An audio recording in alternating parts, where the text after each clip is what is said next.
Okay, હવે સરોજબેન પાસેથી આપણે સાંભળીએ. એક જ મિનિટ.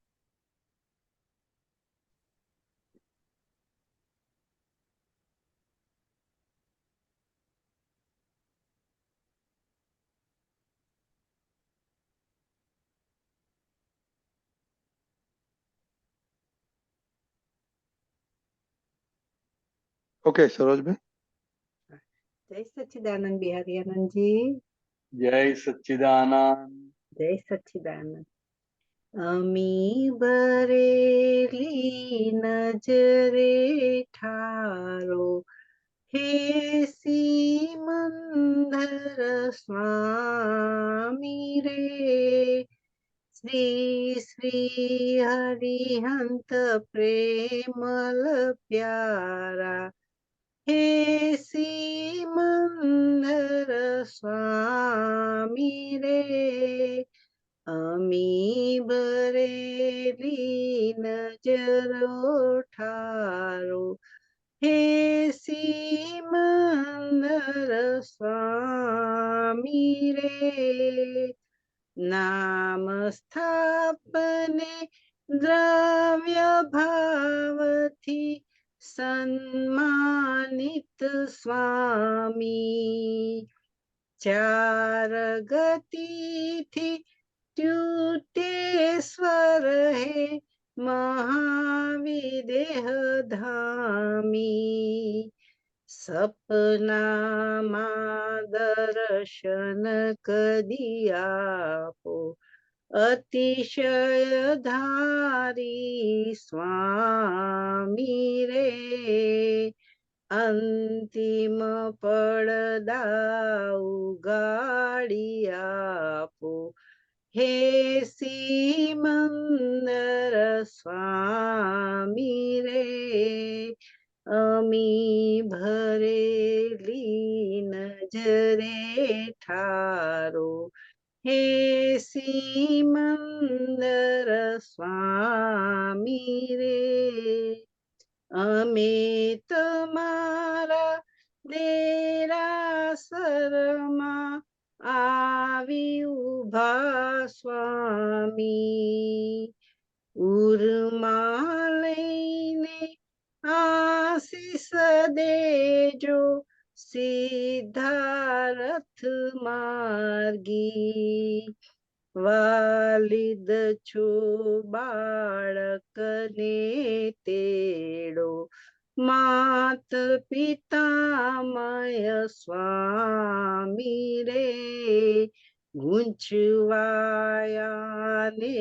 છૂટો કરી દ્યો હે સિમંદર સ્વામી રે અમી ભરેલી નજરે ઠારો હે સિમંદર સ્વામી રે ચરણ કમળમાં શીશ નમાવી વંદન કરું સ્વામી જગત વમળના વિષયો કાવી શુદ્ધ કરો સ્વામી કૃપા કરી જગ વિઘ્નો ટાળો હે સર્વાર્થમયામી રે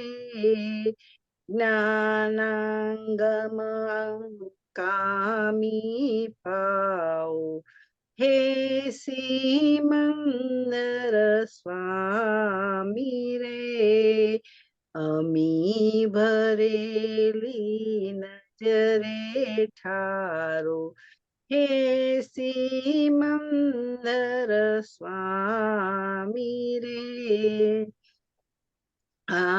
આથમતી સંધ્યા જેવી છે સમતી જગ ઈચ્છા જોવી મારે ઉષા જ્ઞાનની સત ભિક્ષા મન મંદિર ને ચિત પૂજાની સજીવન મૂર્તિ સ્વામી રે પૂજા ઘરની રમણીય મૂરત હે સિમંદર સ્વામી રે અમી ભરેલી નજરે ઠારો હે સિમંદર સ્વામી રે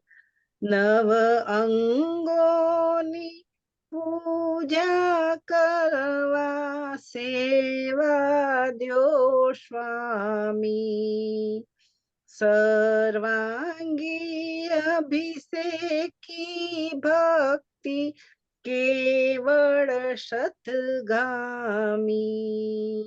ધર્મ અર્થ ને કામ મોક્ષના પરમારથ દ્યો સ્વામી રે નેત્ર દીપક થી મોહ જબાળો હે સિમંદર સ્વામી રે અમી ભરેલી નજરે ઠારો હે સિમંદર સ્વામી રે મહાવિદેહે દર્શન કરવા અહીંથી આવીશું સ્વપુરુષાર્થી શક્તિ દેજો મુક્તિ ચાખીશું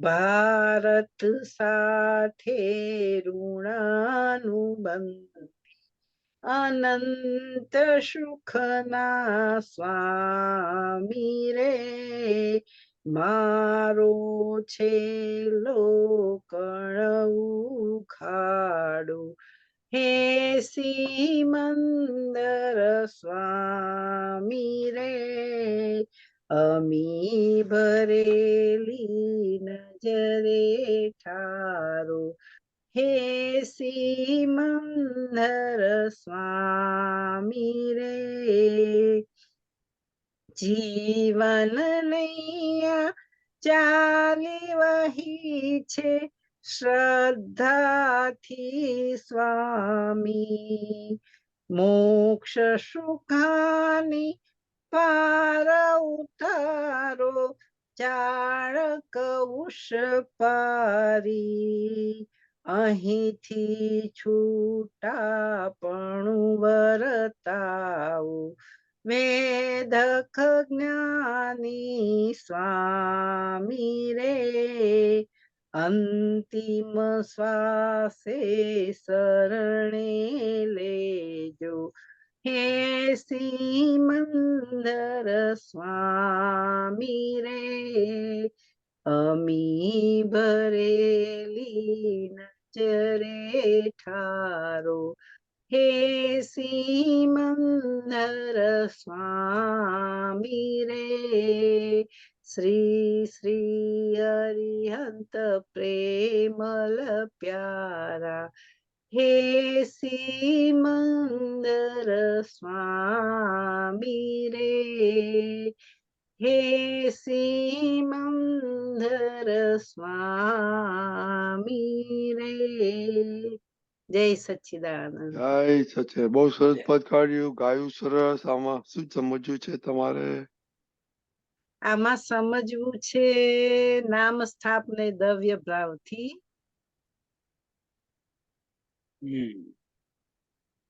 સન્માનિત સ્વામી હા આ ચાર પ્રકારે ભક્તિ થાય છે એક નામ લઈને ભક્તિ કરીએ ને આપણે જોયા ના હોય પણ એનું નામ લઈને ભક્તિ કરીએ તો કે નામથી પછી એની સ્થાપના કરીએ એટલે મૂર્તિ મૂકીએ એટલે એમની સ્થાપના કરી ફોટો મૂકીએ તો કે સ્થાપના કરી અને દ્રવ્ય એટલે એ પોતે હાજર હોય અને બરાબર. ભક્તિ કરીએ. અને ચોથું ભાવથી ભક્તિ કરીએ. જોયા ના હોય પણ ભાવ સિમંદર ભાવ. સ્વામી સિમંદર સ્વામી, તો કેવી રીતે એ ભાવથી. એટલે આ 4 જી. પ્રકારે અલગ અલગ અલગ અલગ ભક્તિ છે. અને સરસ. આ બહુ સિમંદર સરસ. સ્વામી કેવા છે હા. તો કે ચારેય ગતિમાં જેની ભજના થઈ રહી છે, સ્તુતિ થઈ રહી છે, એવા આ મહાવિદેહ ધામી શ્રી સિમંદર જી. સ્વામી, જી. ચારેય સરસ. ગતિના જીવો. Yes. સરસ. બરાબર. પછી પછી ચરણ કમળમાં શીશ નમાવી વંદન કરું સ્વામી. હા. હા, એટલે એ પોતે ભાવના કરે. ચરણ કમળમાં સ્વામીજીના ચરણ કમળ ભાવ શીશ નમાવે, માથું નમાવીને કે હું વંદન કરું છું. કેમ? તો કે આ જગત વમળના જે વિષ મારી અંદર પડેલા છે, ક્રોધ જી. માન માયા લોભ વેરના જે ભાવ પડેલા છે, એ તમામ પ્રકારના જે વિષ છે એ ઓકાવી નાખો, એટલે કે બહાર કાઢી નાખો અને મને બરાબર. શુદ્ધ કરો સ્વામી, એવી એ પ્રાર્થના કરે છે. જી.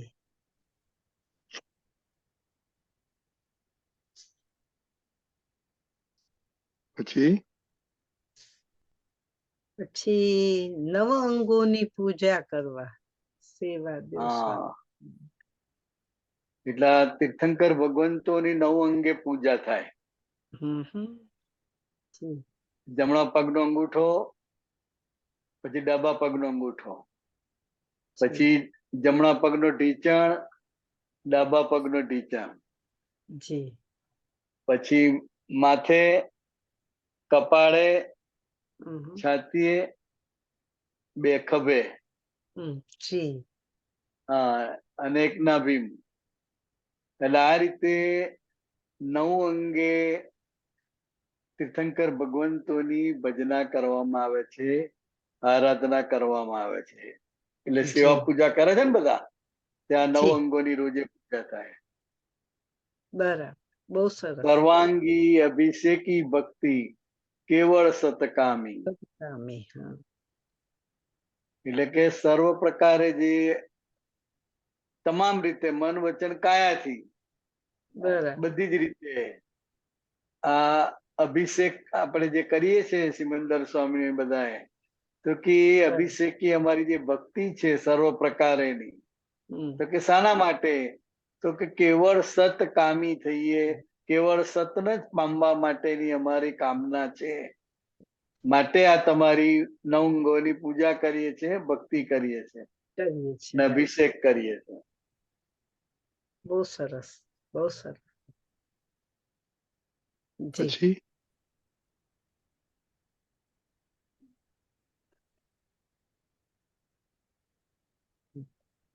આમાં છે પછી મહાવિદેહ દર્શન કરવા અહીંથી આવીશું, રાઈટ? યા. હા, એટલે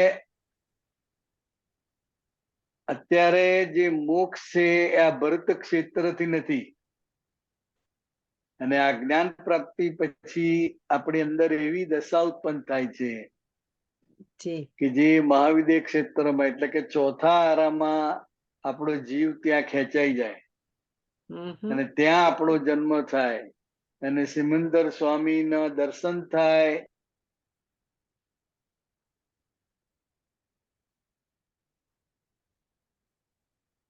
ભાવના છે, એટલે અમે એ રીતે આવીશું, કારણ કે મોક્ષ ત્યાંથી જ પ્રાપ્ત થાય છે. આ ક્ષેત્રથી મોક્ષ પ્રાપ્ત થઈ શકતો નથી. એટલે ત્યાં આવવા માટે અમને અમારા સ્વપુરુષાર્થ કરી શકીએ એવી શક્તિ આપજો, કે જેથી કરીને અમે એ જે મુક્તિ છે, જે મોક્ષ છે, જે અમે પામી શકીએ, મોક્ષ ચાખીશું, એટલે કે અમે મોક્ષ પામી શકીએ. જી. તો કઈ રીતે અમને આ સ્વપુરુષાર્થ અમારો બરાબર થાય એવી અમને શક્તિ આપજો. જેથી કરીને અમે મહાવિદ્ય ક્ષેત્રમાં આવીએ અને મુક્તિ પામીએ. બરાબર, બહુ સરસ, બહુ સરસ. બરાબર. રજનીભાઈ, એક આજે એમાં વોટ્સઅપમાં આવ્યું છે, એક ક્વેશ્ચન છે, એને મારે થોડુંક સમજવું હતું. જેને રાગ નથી કે દ્વેષ નથી તે અપરિગ્રહી. હા, અને આમ જનરલી પરિગ્રહ કોને કહેવાય અને અપરિગ્રહ કોને કહે છે? જનરલી તો પરિગ્રહ કોને કહે છે? કે જે બધી ચીજ વસ્તુઓને રાખે, જરૂર હોય 3-4 જોડી કપડાની, પણ રાખે 25-30 જોડી. તો એ જે બાકીની જે વધારાની છે એ પરિગ્રહ કહેવાય. જરૂરિયાત કરતા વધારાનું રાખે, વધારાનો સંગ્રહ કરે, એ પરિગ્રહ કહેવાય. જી. ને અપરિગ્રહી એટલે કે શું છે વાક્ય? તમે પ્રશ્ન પૂછ્યો, એ વાક્ય શું છે? અપરિગ્રહી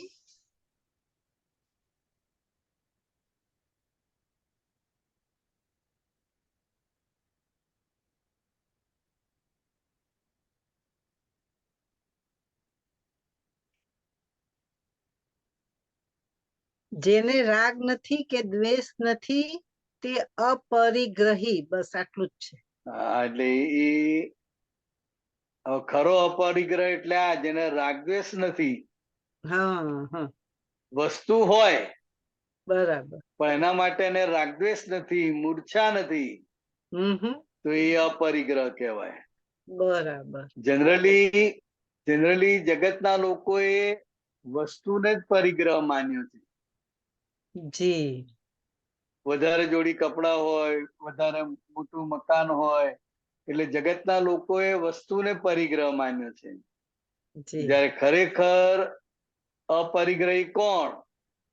તો કે વસ્તુ નડતી નથી, પણ તમારા જે રાગદ્વેષ છે એ રાગદ્વેષ એ જ મોટામાં મોટો પરિગ્રહ છે. અને જેને રાગદ્વેષ નથી એ મોટામાં મોટો અપરિગ્રહી કહેવાય કે છે. હા, જી, બરાબર. જય સચ્ચિદાનંદ. બહુ સરસ. જય સચ્ચિદાનંદ. જય સચ્ચિદાનંદ. બહુ સરસ સમજાય. જય સચ્ચિદાનંદ. ઓકે.